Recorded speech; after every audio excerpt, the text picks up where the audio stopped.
Welcome to T News 9 channel, where today we're diving into the spine-chilling world of a brand new novel, The Cases That Wait. Let's jump right into the first chapter, titled Flatline. I was pronounced alive, but I didn't wake up. I died for 47 seconds. That's what the doctor said. Cardiac arrest.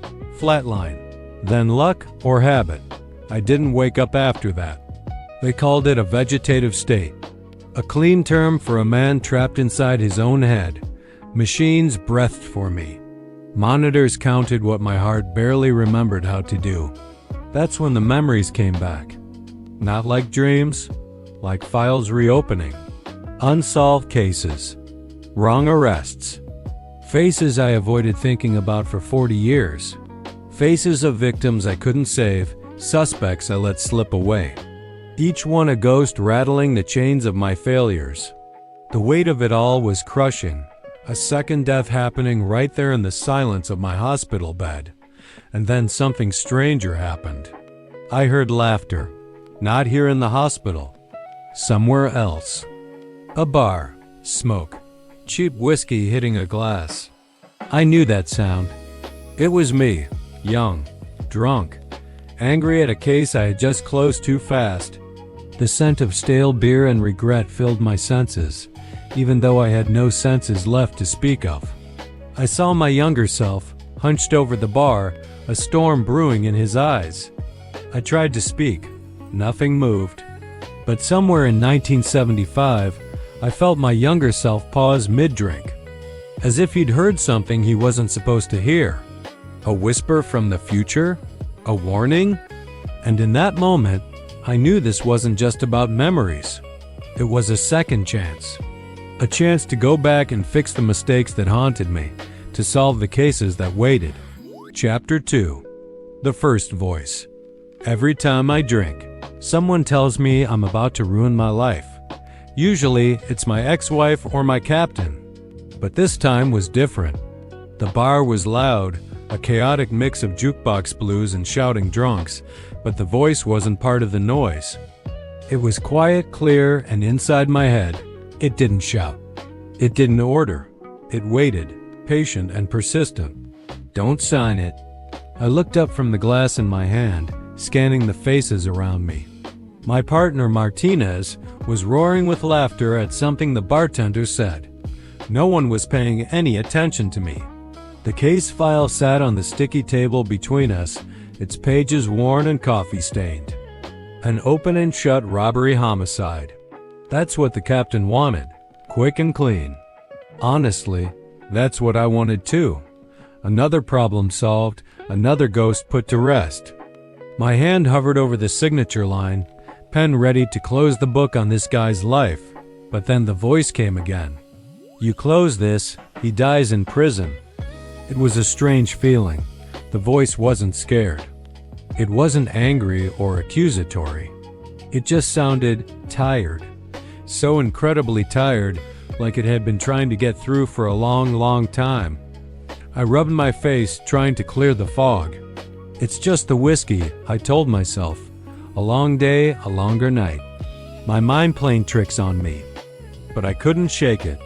I picked up the witness statement again, my eyes tracing the words I'd already read a dozen times. Then, I saw it. A tiny crack in our perfect case. The witness, a woman in the apartment overlooking the alley, said she heard the argument at 11:45 p.m., but our suspect, the one we had in the box, swore he didn't even get to the alley until after midnight. Someone was lying. The timeline was impossible. For the first time all night, a knot of doubt tightened in my stomach. The whiskey wasn't making things clearer. It was just exposing a truth I had tried to ignore. The voice wasn't a warning about my life. It was a warning about his. And suddenly, this open and shut case was wide open again. Chapter 3, titled Timeline Doesn't Lie. Let's begin. People lie. Time usually doesn't. I rebuilt the night in my head, not the story. The minutes. Every single second counted. I traced the movements. Who was where? Who had time to leave and come back unnoticed? The witness, the one who seemed so sure, so helpful. They remembered too much. Way too much. The exact words spoken in the heat of the moment. The exact timing of every scream, every footstep. That wasn't panic. That was rehearsal. A perfectly staged performance. A voice whispered in the back of my mind. "You're getting close." It felt like a warning, a promise. My head throbbed, a dull, persistent ache that grew with every new piece of the puzzle. I stood up too fast, the world tilting around me. My chair clattered to the floor, the sound echoing the chaos in my thoughts. My partner shot me a look, the one that said I was drunker than usual. He wasn't entirely wrong. Maybe I was. But this was different. Something had fundamentally changed. This wasn't just another case file to be stamped and closed. For the first time, I didn't want it to be over. I didn't care about a quick resolution. I wanted it to be right. I needed the truth, no matter how messy or inconvenient. And that desire, that sudden, overwhelming need for justice, that scared me more than the fear of being wrong ever had. It was a new kind of terror, a responsibility I couldn't ignore.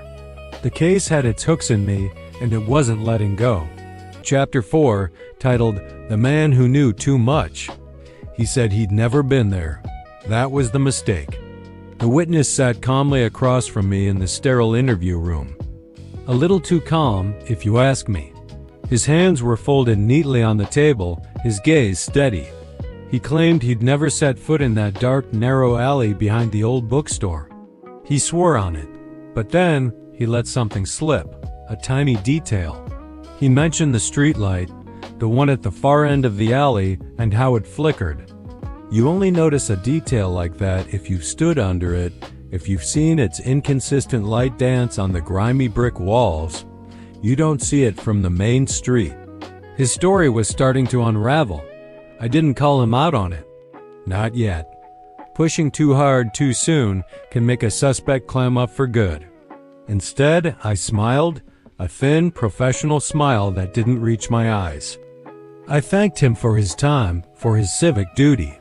I told him his information was very helpful. He nodded, relieved, and the officer escorted him out. Once the door clicked shut, I let out a breath I didn't realize I'd been holding. I walked out of the precinct, the city's evening hum a familiar comfort. I leaned against the cool brick wall outside, the night air doing little to clear my head. A voice, insidious and familiar, whispered in my mind. "You trusted him before. You shouldn't have." It was my own voice, but colder, harsher. The voice of doubt that had become my constant companion on these lonely nights. I wanted to scream back at it, to ask who it was, to demand why it sounded so much like me, like the man I used to be before the job wore me down. But the words were stuck, trapped in the chaos of my thoughts. My hand trembled slightly as I pulled out my worn notebook. Under the witness's name, I wrote a single, emphatic word: recheck. That night, for the first time in what felt like a lifetime, I drove straight home, the unopened bottle on the passenger seat a silent testament to a case that was far from over. I went home sober. Chapter 5, titled "Go Home Tonight." The case could wait. My family couldn't. The apartment was quiet when I finally walked in. Too quiet. A chill ran down my spine that had nothing to do with the late-night air. My daughter's little shoes were placed neatly by the door. She'd waited up for me. Again. The thought was a familiar, painful twist in my gut. I moved through the silence, my footsteps echoing in a space that should have been filled with life. In the kitchen, my wife stood by the sink, her back to me. She didn't turn. She didn't say a word. She didn't look angry. That was so much worse than anger. Anger meant there was still fire, still a fight. This stillness felt like the final ember dying out. "Go home tonight," a voice whispered in my head. A bitter laugh almost escaped my lips.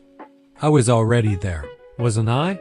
I sat down heavily at the kitchen table, the weight of the day, of the years, pressing down on me. The case file was still a chaotic storm in my mind: witness statements, forensic reports, timelines that didn't add up. It was a puzzle I was paid to solve, a world where I had control, where my actions had clear consequences. I could go back out right now, drive back to the precinct, finish the paperwork, lose myself in the black and white clarity of police work. Be the cop everyone expected me to be. The dependable one, the one who always closed the case, or I could stay, right here, in this suffocating silence. In this place where I was failing so badly. I'd chosen wrong so many times before. The extra shift instead of the school play. The late night stack out instead of the anniversary dinner. Each choice was a small betrayal, a single thread pulled from the fabric of my family. I had a whole collection of wrong choices trailing behind me. But that night, staring at my wife's rigid back, something shifted inside me. I chose differently. I didn't reach for my keys. I didn't make an excuse, I just stayed. I sat in that quiet kitchen and chose to be present in my own failure. And somewhere in a sterile hospital room, 40 years later, an old man's heart rate on a monitor steadied. Just a little. Thank you for tuning in to T-News 9. If you enjoyed this reading, please like this video and subscribe to our channel for more content. We'll see you next time.